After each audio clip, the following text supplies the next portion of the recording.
कि house flipping से वो साल में 40 से 50% भी कमा रहे हैं। कई बार आप सवाल करेंगे, ठीक है मैंने ले ली प्रॉपर्टी अंडर कंस्ट्रक्शन, 6-8 महीने साल बाद मैं निकलना चाहता हूँ, तो क्या मुझे अच्छा बायर मिलेगा जो प्रॉफिट के साथ पैसा दे? अगर लंबे टाइम की मैं बात करूँ तो 1.5-2 साल अगर होल्ड करते हैं प्राइम लेवल से तो एवरेज 40-50% रिटर्न होता है। और सबसे बड़ा फ़ायदा इसका ये है कि आप जब भी सेल डीड होने से पहले या रजिस्ट्री से पहले अगर आप इसको एग्जिट कर जाते हैं तो आपको जो सेल डीड का जो हम रजिस्ट्रेशन चार्जेज है लगभग 6.25 से 8% तक वो आपका बच जाता है। आप पैसा तब नहीं कमाते हैं जब आप प्रोडक्ट को बेचते हैं, प्रॉपर्टी को बेचते हैं। पैसा आप तब कमाते हैं जब आप प्रॉपर्टी सही रेट में सस्ते दाम में खरीदते हैं।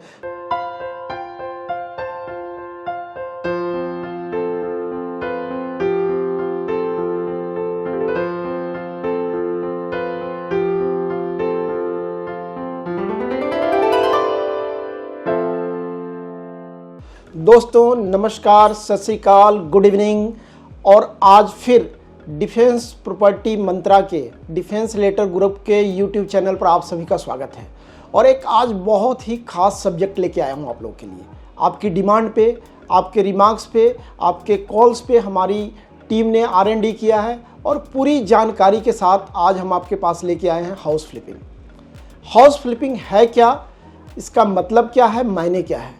तो पूरे दुनिया में हाउस फ्लिपिंग फेमस है, साथ साथ इंडिया में भी। अब इसको हम सिंपल अर्थों में बताएं तो होता क्या है कि हमने कोई एक घर लिया, प्लॉट लिया, कमर्शियल लिया, कुछ भी लिया, लेकिन मोस्टली ये यूज़ होता है घर के टर्म में। आपने घर लिया, घर लेने के बाद शॉर्ट टर्म या लॉन्ग टर्म में बेच के उसके ऊपर जो प्रॉफिट कमाया, जो चर्निंग किया, उसको हाउस फ्लिपिंग कहते हैं। इसको और इजी वे में मैं एक्सप्लेन करूं तो मैं एग्जांपल देना चाहता हूं कि आपने एक बिल्डर से जब स्टार्टिंग लेवल में फ्लैट लिया, उसमें कई बार 8-9 महीने से लेकर 1.5-2 साल का टाइम मिल जाता है। एग्रीमेंट में भी आपको कम अमाउंट 20 से 25% देना पड़ता है।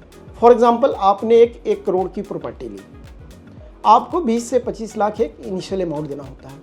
आपके पास 9-10 महीने से लेकर 1.5-2 साल का टाइम मिल गया। इस बीच कंस्ट्रक्शन लिंक डिमांड आता है, तो आपके पास समय है कि आप इसमें एग्जिट करें प्रॉफिट के साथ। इसमें कई बार साल के अंदर 25-30% लेके 50-60% तक रिटर्न भी आ जाता है। अगर लंबे टाइम की मैं बात करूं तो 1.5-2 साल अगर होल्ड करते हैं प्राइम लेवल से तो एवरेज 40-50% रिटर्न होता है। और सबसे बड़ा फ़ायदा इसका ये है कि आप जब भी सेल डीड होने से पहले या रजिस्ट्री से पहले अगर आप इसको एग्जिट कर जाते हैं तो आपको जो सेल डीड का जो हम रजिस्ट्रेशन चार्जेज है लगभग 6.25 से 8% तक वो आपका बच जाता है। अब कई लोगों के, दर्शकों के इसमें सवाल भी आते हैं कि सर अगर मैं हाउस फ्लिपिंग करता हूँ तो क्या इसका होने वाला इनकम टैक्सेबल है? हाँ जी, ये टैक्सेबल है। अगर आप कोई भी शॉर्ट टर्म कैपिटल गेन करते हैं तो उसके ऊपर आपको short term capital gain tax देना होता है। लेकिन सबसे जो इसका प्रमुख पार्ट है कि आपका इन्वेस्टमेंट कम होता है। अगर पूरे फ्लैट की वैल्यू अगर 1 CR है, 50 लाख है, तो हार्डली 20 से 25% पैसा आपका लगता है। तो इन्वेस्टमेंट अमाउंट कम है तो उसके ऊपर रिटर्न अगर देखेंगे तो मल्टीप्लाई होकर आता है। दोस्तों मैं क्यों कह रहा हूँ कि ये टॉपिक इम्पॉर्टेंट है, मेरे बहुत सारे NRIs हिंदुस्तान से, अलग अलग शहरों से, ट्राई सिटी से दर्शकों के, दोस्तों के कॉल आए हैं कि क्या हाउस फ्लिपिंग लीगल है। तो मैं बताता हूं कि हाउस फ्लिपिंग लीगल है। आपकी अपनी प्रॉपर्टी है, आप उसको बेच रहे हैं। टर्म कुछ भी हो सकता है कि मैं अंडर कंस्ट्रक्शन लिया, मेरे पास टाइम है, मैंने बेच लिया। लेकिन इसमें एक चीज़ ध्यान रखने की है, लीगलिटी बहुत प्राइम है। आप इस वीडियो के एंड तक देखें, एक एक चीज़ों को बारीकी से समझें, उस पर विचार करें। फिर भी कहीं डाउट लगे तो हमारे डिफेंस रिलेटेड ग्रुप के एक्सपर्ट पैनल से बात करिए, आपको एक एक जानकारी हमारी टीम आपको मुहैया कराएगी। अब दूसरी चीज़ इसमें आती है कि हाउस फ्लिपिंग लीगल तो है क्योंकि इसमें हम सारा काम लीगल कर रहे हैं, हम एग्रीमेंट कर रहे हैं, हम उसको आइदर सेल डीड करके, रजिस्ट्री करा के हम सेकेंड पार्टी को बेच के प्रॉफिट कर रहे हैं और उसका जो भी प्रॉफिट पोर्शन है उसका हम टैक्स भी पे कर रहे हैं। दूसरी चीज़ है कि हम कोई भी रीसेल की प्रॉपर्टी ले सकते हैं, पुरानी प्रॉपर्टी ले सकते हैं, उसमें रिनोवेशन करके उसमें कुछ चेंजेज करके, मॉडिफाई करके हम उसको अगर बेचते हैं, उससे भी प्रॉफिट आता है, इसको भी हाउस फ्लिपिंग में मिल लेते हैं। तो ये जो टॉपिक है, मैं आपको बार बार बताना चाहता हूँ कि हमारे पास लगभग 50 से ज़्यादा कॉल आ चुके हैं। कई लोग कई परेशानी में पड़ चुके हैं लीगल, क्योंकि उन्होंने चीज़ों को बारीकी से नहीं समझा है।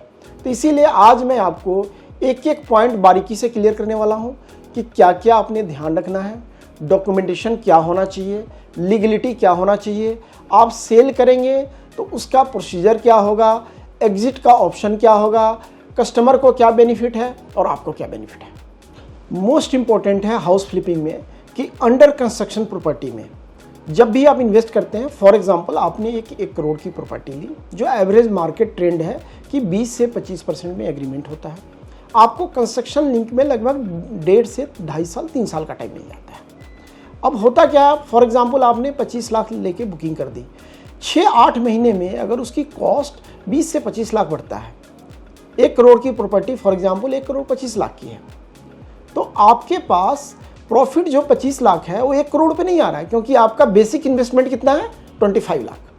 तो जितना इनिशियल पीरियड में आप इंटर करते हैं उतना ज़्यादा प्रॉफिट का चांसेस ज़्यादा रहता है, लेकिन उसके साथ रिस्क भी इन्वॉल्व है कि हम बिल्डर की सारी लीगलिटी चेक करें, हम देखें क्या इसका CLU आ चुका है, इसका रेरा आ चुका है, डॉक्यूमेंटेशन कंप्लीट है क्या, बिल्डर का बैकग्राउंड क्या है, क्या वो टाइमली डिलीवरी दे सकता है। बहुत सारे फैक्टर हैं। दूसरा फैक्टर आता है, आपको रिसर्च करने की ज़रूरत है कि आसपास के एरिया में, सराउंडिंग में अगले 6 महीने, साल, 1.5 साल, 2 साल में क्या आने वाला है नया, जिसके कारण प्राइस हाइक होगा। क्या कोई नया रोड निकल रहा है, कोई IT सिटी का डेवलपमेंट हो रहा है, नया कमर्शियल क्या आ रहा है, कोई मेजर कॉलेज आ रहा है क्या। बहुत सारा फैक्टर है कि उस एरिया के डेवलपमेंट के साथ वहाँ पे प्राइस कितना बढ़ेगा। इन सब के लिए आपको R&D करने की ज़रूरत है।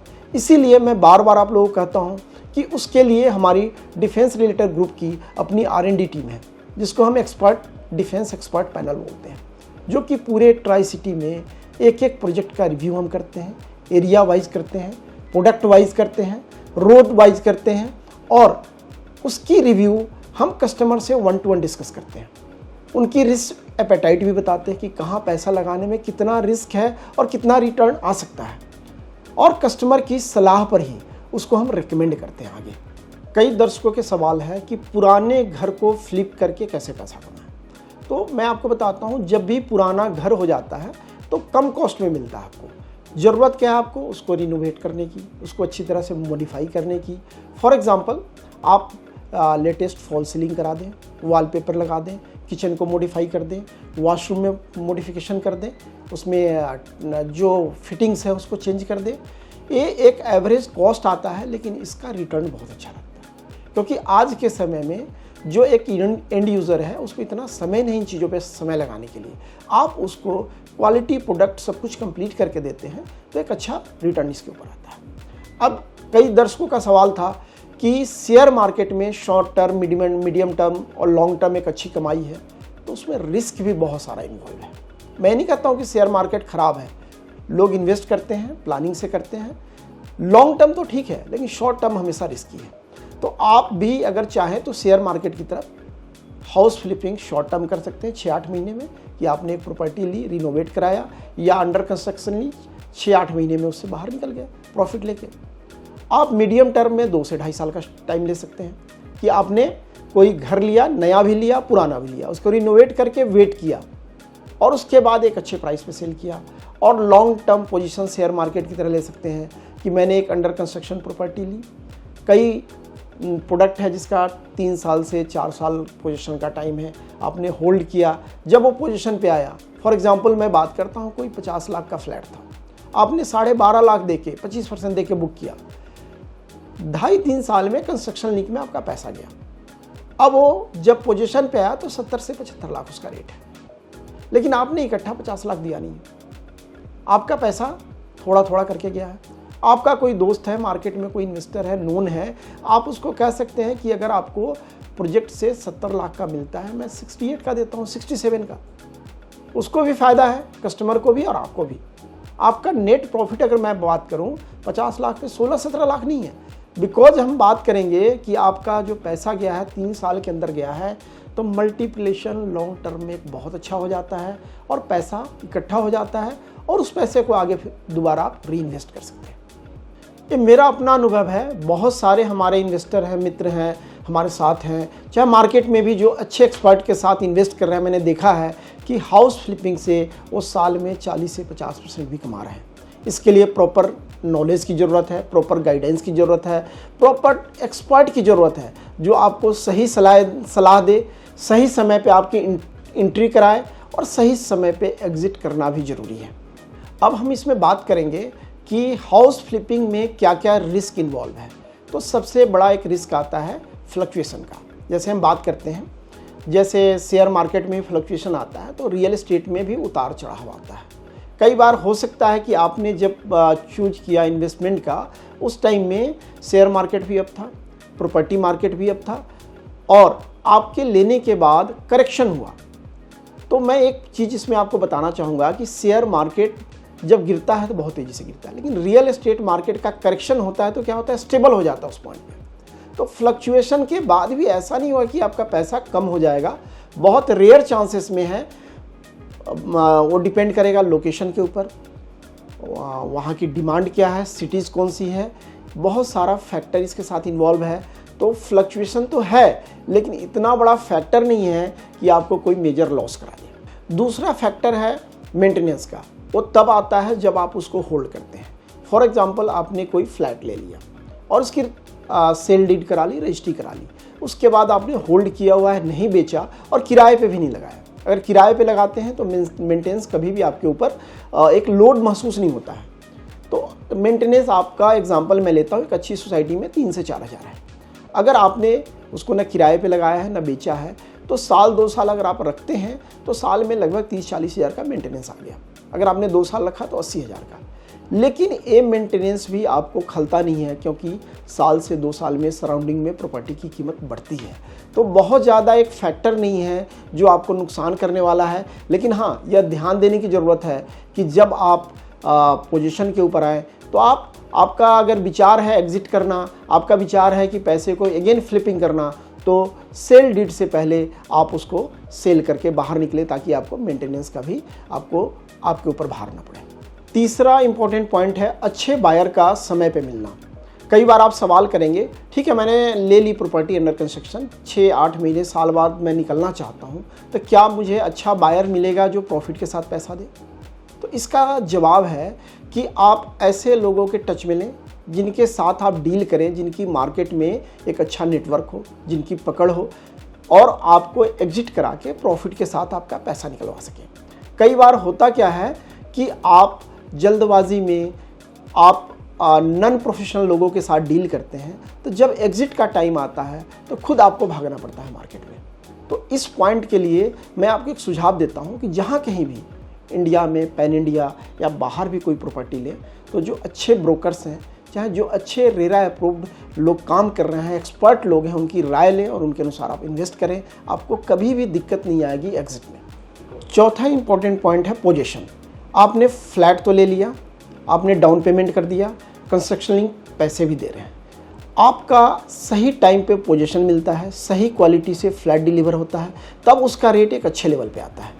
तो ये ध्यान देने की ज़रूरत है। इसलिए बार बार मैं क्यों कहता हूँ, जब भी प्रॉपर्टी लें रेरा अप्रूव्ड प्रोजेक्ट लें।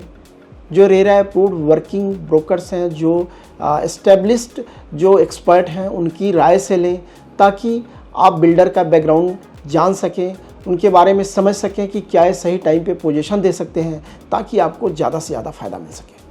5वां पॉइंट है रिसर्च एंड एनालिसिस। कई दोस्त हमारे बताते हैं कि हम काम खुद कर सकते हैं।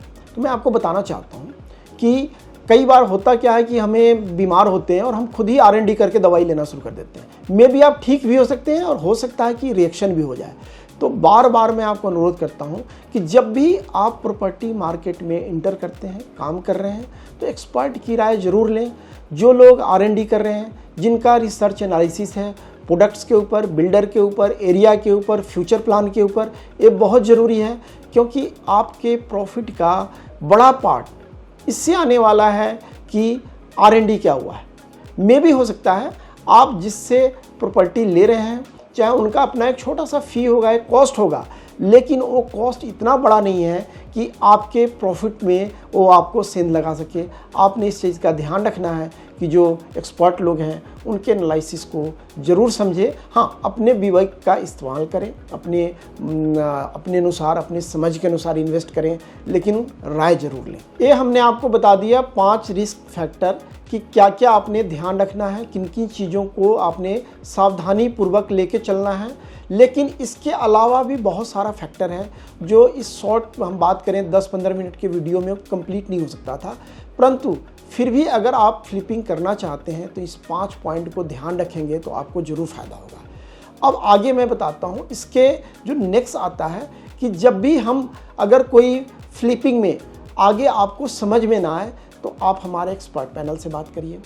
आप हमसे अपॉइंटमेंट ले सकते हैं, हमारे कॉर्पोरेट ऑफिस में मिल सकते हैं, हमारे डिफरेंट ऑफिसेस हैं, हमारे ट्रेंड मैन पावर है जो आपको बताती रहेगी। और स्पेशली डॉक्यूमेंटेशन क्या चेक करें, इसके ऊपर हमारा वीडियो बना हुआ है, उसको ज़रूर चेक करें कि 10 से 11 डॉक्यूमेंट अगर हम कोई भी प्रॉपर्टी लेते हैं तो क्या क्या चेक करें और कैसे वर्किंग करें, ये देखें और आगे इसको शेयर भी करें।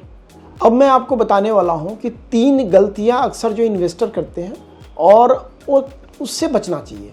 सबसे पहला है, जब हम बाइंग करते हैं ओवर प्राइस्ड। जब भी मैं लोगों को बार बार बताता हूँ, आप हमारा पिछली वीडियो देख सकते हैं कि आप पैसा तब नहीं कमाते हैं जब आप बेचते हैं। आप इसको नोट कर लें, आप पैसा तब नहीं कमाते हैं जब आप प्रोडक्ट को बेचते हैं, प्रॉपर्टी को बेचते हैं। पैसा आप तब कमाते हैं जब आप प्रॉपर्टी सही रेट में, सस्ते दाम में खरीदते हैं, सो दैट जब आप बेचें तो आपको जो अंतर है वो डिफरेंस ज़्यादा हो। एग्जांपल मैं देता हूँ कि पर्सन ए है, उसने एक प्रॉपर्टी को 50 लाख में खरीदा, पर्सन बी उसी ने उस प्रॉपर्टी को 55 लाख में खरीदा। अगर वो प्रॉपर्टी 2 साल के बाद 60 लाख का बिकता है तो एक को प्रॉफिट कितना आएगा, 10 लाख, एक को 5 लाख। तो हमेशा सेलिंग से ज़्यादा बाइंग इम्पॉर्टेंट है। बाइंग के समय रिसर्च इम्पॉर्टेंट है। बाइंग के समय समझना ज़रूरी है कि कौन सा प्रोडक्ट लें, कब लें और कहाँ पे लें। दूसरी गलती जो अक्सर लोग करते हैं, नॉट हैविंग द पेशेंस। आपने कोई प्रॉपर्टी खरीदा, बीच में कोई अप डाउन आया, आप घबरा जाते हैं और जल्दबाजी में बेच देते हैं। तो आपने जब भी कोई प्रॉपर्टी लिया है, पूरी रिसर्च करके लिया है या किसी एक्सपर्ट के थ्रू लिया है जिनके ऊपर आपका भरोसा है, तो आप उनसे राय लीजिए, आप वेट करिए। देखिए कई बार क्या होता है ना, मार्केट में कोई र्यूमर आए, कोई एक छोटी सी बात हो गई और प्रॉपर्टी स्टेगनेट हो जाती है 2-4-6 महीने के बाद, और वो चीज़ें क्लियर हो जाती है। पता चला आपने प्रॉपर्टी बेच दी, 2-4 महीने के बाद उस प्रॉपर्टी की 20 से 30% वैल्यू बढ़ गई। तो मैं बार बार लोगों को समझाता हूँ कि जब भी आप प्रॉपर्टी मार्केट में एंटर करते हैं, इन्वेस्ट करते हैं, तो पेशेंस का रखना बहुत ज़रूरी है और समय का ध्यान रखना, सही समय पे बेचना भी बहुत ज़रूरी है। तीसरी गलती जो अक्सर लोग करते हैं, बजट मैनेजमेंट। आपने प्रॉपर्टी तो ले लिया लेकिन बजट का प्लानिंग नहीं किया। कई बार आप बीच में घबरा जाते हैं कि मुझे जल्दी बेच देना चाहिए, मुझे जल्दी निकलने जाना चाहिए, और इसका अगला अगर पेमेंट है, कंस्ट्रक्शन लिंक है, तो वो भी पेमेंट आपने करना है। तो प्रॉपर्टी में इन्वेस्ट करने से पहले अपनी सारी प्लानिंग देख लें, ताकि बजट मैनेजमेंट के कारण जल्दबाजी में आपको उसी प्रॉपर्टी को सस्ते में बेचना ना पड़े। तो दोस्तों, आज मैंने जो flipping, property flipping, flat flipping, चाहे प्लॉट, कॉमर्शियल, कुछ भी है, ये सारा एक मैटर हो सकता है, लेकिन वर्ल्ड वाइड जो फेनोमेना चलता है फ्लैट फ्लिपिंग, उसी पे हमने बात किया, आप लोगों की राय के अनुसार, आप लोगों के अनुसार। और इसी तरह अपना प्यार, साथ, सहयोग बना के रखिए। इस वीडियो को ज़्यादा से ज़्यादा लोगों तक शेयर करें, क्योंकि ये हमारा एक शौक़ है कि प्रॉपर्टी मार्केट के ऊपर ज़्यादा से ज़्यादा लोगों को अवेयर करें। क्योंकि कई दोस्त हमारे कहते हैं कि लोग तो अक्सर सेल की बात करते हैं, तो सेल तो हमारी टीम करती है, उनका काम है, हमारा इन्वॉल्वमेंट बहुत कम है। तो जो ज्ञान मैंने 15 सालों में अर्जित किया है, जो मेरे पास है, तो मैं चाहता हूँ ज़्यादा से ज़्यादा लोगों तक पहुँचे, और इसमें माध्यम आप बनेंगे और लोगों को फ़ायदा होगा।